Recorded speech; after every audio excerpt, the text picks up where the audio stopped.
Bonjour à tous et bienvenue dans cette nouvelle vidéo tutoriel sur l'utilisation de ViewRouter. Aujourd'hui, nous allons nous intéresser à ce qu'on appelle le scroll behavior. On va rajouter un petit peu de fonctionnalité et d'expérience utilisateur dans notre application. Premier point qu'on va modifier, on va faire en sorte que la navigation soit toujours visible. Parce que c'est quelque chose qui est habituel désormais sur les sites. Et ça va être relativement simple puisque nous allons utiliser une classe de Bootstrap. Alors, nous allons aller dans The Navigation. Et dans la navbar, on va lui dire qu'elle sera désormais Fixed Top. Fixed Top, ça veut dire désormais, elle apparaît.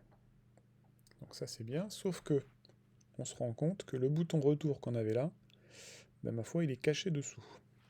Donc ce qu'il va falloir faire, c'est mettre un offset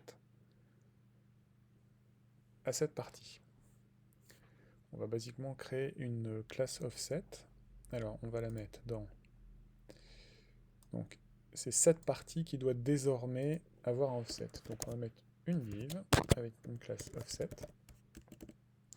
On va mettre notre router view dedans. Et ici, nous allons mettre un offset de...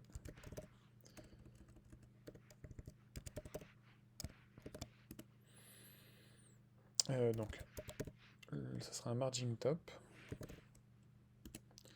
Et on va dire 100 px pour voir déjà si ça fonctionne. Ah, 100 px, c'est peut-être un peu beaucoup.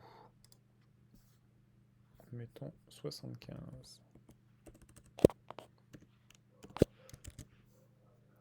75 px. Mais oublie, le bouton est fonctionnel, on voit les à-propos et tout ça. Donc ça, c'est une première chose. Deuxième chose, quand on est dans mes figurines, je voudrais que lorsque l'on appuie sur un des liens proposés, en fait, on arrive directement sur cette partie-ci, plutôt qu'elle soit cachée. D'accord? Quand on clique là, je voudrais que ça scrolle automatiquement vers ici. On va customize ce comportement selon nos envies et puis nos contraintes.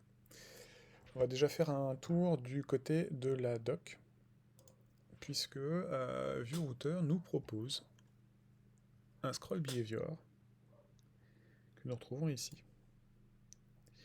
Et de la même façon, il nous donne un exemple qui est là, et qu'en fait qui ouvre ce GitHub là. Donc ce qu'on va faire, c'est qu'on va récupérer et on va voir un petit peu comment ça fonctionne au fur et à mesure. On récupère ceci et on va le mettre. Donc le scroll behavior, ça va se mettre dans l'index, dans le router donc. Ça va être un nouvel objet. Ok. Alors. Ah oui. Il faut scroll behavior.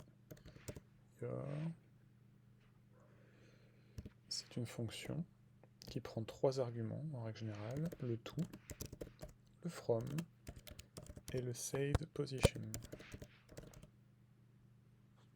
D'accord. Quand on récupère ça,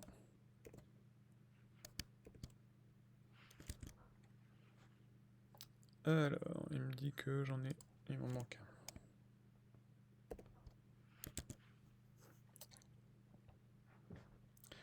un. Ok, saved position. Donc voilà, on a copié-collé et on va pour l'instant le commenter. Et on va passer à... Pardon. Je vais pas y arriver. Tout en revue. Déjà, on va faire des console logs. Pour se rendre compte un petit peu de ce qu'on a. Console log, on va faire un console log de tout. On va commencer par from, ça sera plus logique. from. On va faire un console log de tout et un console log de save the position. Pour savoir quels sont les objets qui se cachent derrière ces noms. Ok. Donc on a... Alors on va revenir du début. Ok, on clean la console. Donc là on est sur Hobbies. Je vais cliquer sur Jeux de figurines. Ok. Donc là on est en from. Le from c'est /hobbies. On vient bien de /hobbies. Le tout, donc le tout c'est la destination, la page sur laquelle on est arrivé, c'est bien hobbydetails.fig. Si vous regardez bien chacun de ces objets, on a un ensemble de paramètres, et celui qui va nous intéresser, c'est le hash. Le hash va nous permettre de simuler le comportement des anchor tags en HTML. Ok, donc pour l'instant, ils sont pas 7. Reprenons un petit peu le code. Donc on les a console log. Donc là, il nous dit déjà, s'il y a une safe position, on la return.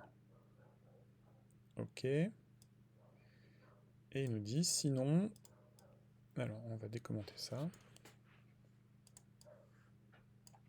Ah, décidément. Donc, s'il y a une safe position, on retourne la safe position. Sinon, on va set une position à 0, un objet vide, et on va dire, s'il y a un hash, donc s'il y a une encre, le position.selector est égal à tout, donc la destination, le hash de la destination. Et donc le sélecteur de la position est égal au hash de la destination. Si la destination, enfin si le tout hash est égal à, alors dans notre cas, ça va être production, puisqu'on veut aller sur l'élément dans la page où il y a notre production qui est affichée. À ce moment-là, on peut aussi lui définir un offset. Ok. Ça, on va l'enlever, on n'en a pas besoin, c'est particulier.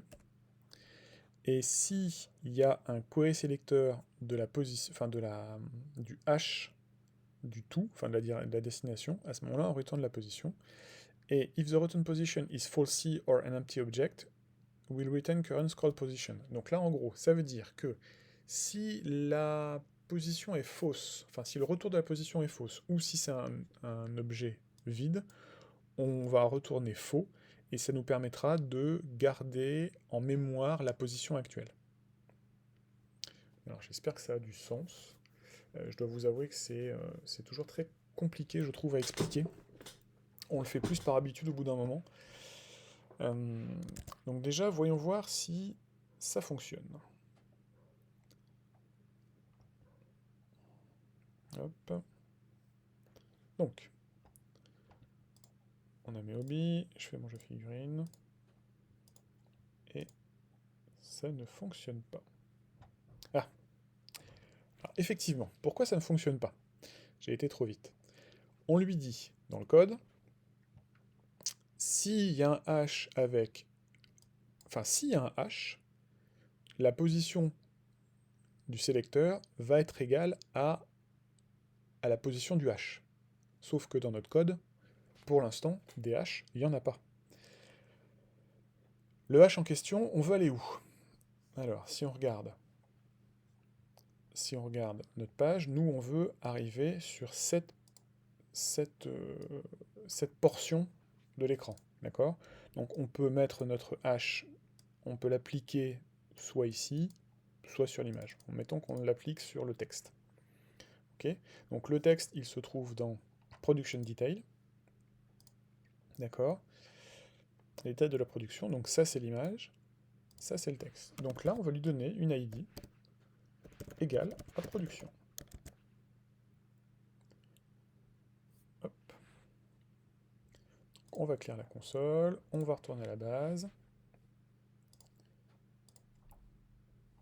Et là, si je clique, paf, j'ai bien dit, donc là, par exemple, je scrolle vers le haut, et je dis bien scroll jusqu'à l'anchor tag. Donc on revoit un petit peu le code, parce que j'ai été un peu rapide. Donc, Premier point. On va faire ça à l'inverse. Ce qu'on veut, c'est faire en sorte que quand on clique sur un élément, on aille directement sur cet élément spécifique. On scrolle vers cet élément. D'accord? Donc, premier point, on va donner une ID spécifique à cet élément, notre anchor tag. Enfin, notre point de référence. Après, dans notre index, c'est là où tout se joue. Donc déjà, on active le scroll behavior, donc qui est une fonction propre au routeur. On lui donne ces trois arguments, le to, le from et le safe position. Le to, c'est la destination, le from, l'origine, la safe position, c'est pour garder la position du scroll identique pour pas justement qu'il y ait de scroll to top ou scroll to bottom. On va se débarrasser de ça, on n'en a plus besoin. D'accord. Donc on dit, s'il y a une safe position, eh ben, tu la gardes et tu la return. Si tu la return, ça veut dire que quand on va arriver dans le routeur, on va avoir une position, elle ne bougera pas d'une page à l'autre. Ok? S'il n'y a pas de safe position, à ce moment-là, on set un nouvel objet position à un objet vide. Et là, on dit, on va scroller sur l'anchor tag en retournant le sélecteur en question. Donc là, on dit, si la destination a un hash. Donc la destination, on est bien d'accord que c'est... la destination, c'est ici. D'accord? Et l'anchor tag, ça serait l'ID. Ça serait le hash. Donc s'il a un anchor tag, la position... Enfin, on va set dans la position le sélecteur. Et là, on rajoute un offset si il y a un... Comment dire? Si le hash est égal à dièse production, à ce moment-là, on rajoute un offset pour être sûr que ça mange pas, en fait. C'est pour être sûr de le voir. Ok? Et surtout, on renvoie ça parce qu'on va s'assurer qu'il y a bien un sélecteur avec notre hash dedans. Et à ce moment-là, on renvoie false, mais on a quand même mis à jour la position. Donc ça fonctionne. Si j'ai oublié, j'ai dû le faire avant, et j'ai oublié de vous le montrer. Il nous manque dans le... C'est ma faute, je suis allé trop vite. Il nous manque, que je vous dise pas de bêtises, dans le anchor tag, donc dans le router link, pardon. Dans le router link originel, donc dans OB details, il faut rajouter quelque chose. Le router link, qui est le lien qui nous envoie vers la production, qui est là, il faut lui rajouter le fameux hash, qui est le hash production en français, qui lui renverra vers le production detail avec l'ID production. Ça fonctionne réellement comme les Pardon. Donc ça fonctionne réellement comme les anchor tags en HTML. On set un anchor tag, on set une ID. Quand on clique sur le lien avec l'anchor tag, on va directement sur l'ID. C'est exactement la même chose, sauf que maintenant ça se fait dans le routeur.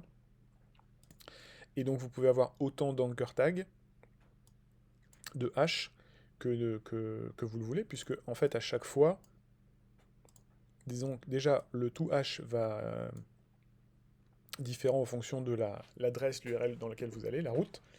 Et après, vous pouvez rajouter des éléments d'offset spécifiques pour chaque partie. Et bien voilà pour la partie sur le scroll behavior. Je vous invite à relire la documentation et les exemples. Ils sont parfaitement clairs, et d'ailleurs c'est avec ça, comme vous avez vu, hein, je m'en suis fortement inspiré parce que je les ai copiés-collés.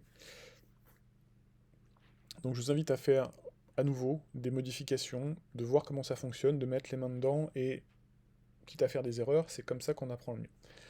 Écoutez, je vous souhaite une bonne journée, un bon code, et à la prochaine fois.